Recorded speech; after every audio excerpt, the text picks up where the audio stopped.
Kasih karunia ilahi. Karena dari kepenuhannya kita semua telah menerima kasih karunia demi kasih karunia. Yohanes 1 ayat 16.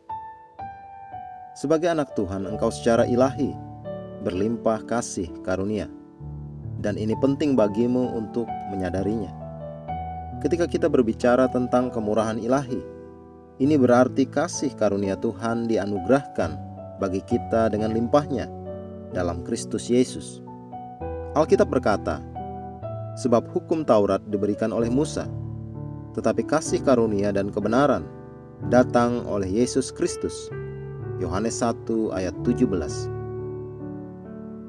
Roma 5 ayat 17 berkata, sebab jika oleh dosa satu orang, maut telah berkuasa oleh satu orang itu, maka lebih benar lagi mereka yang telah menerima kelimpahan kasih karunia dan anugerah kebenaran akan hidup dan berkuasa oleh karena satu orang itu, yaitu Yesus Kristus.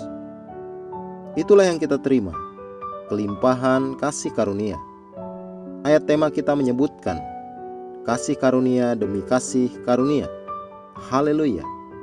Sesering mungkin engkau harus mendeklarasikan, aku berjalan dan berfungsi dalam kasih karunia ilahi.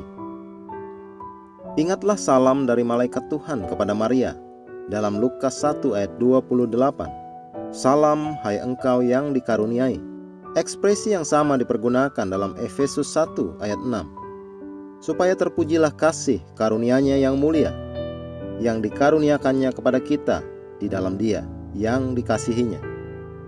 Kata Yunaninya adalah charito, yang berarti dikaruniakan atau dilimpahkan dengan kehormatan spesial, diterima karena kasih, atau memperoleh kemurahan yang sangat besar.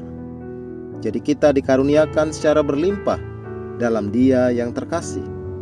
Haleluya. Engkau harus mendapatkan manfaat kasih karunia Yesus Kristus yang bekerja di dalammu. Dengan kasih karunia itu semuanya bekerja. Bumi merespon kepadamu, sorga merespon kepadamu.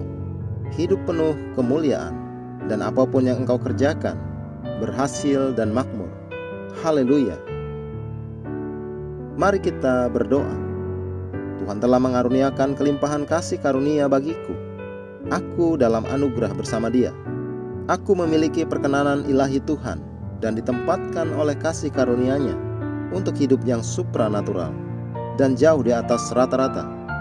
Karenanya aku hidup dan berjalan dalam kesadaran akan kasih karunia Tuhan.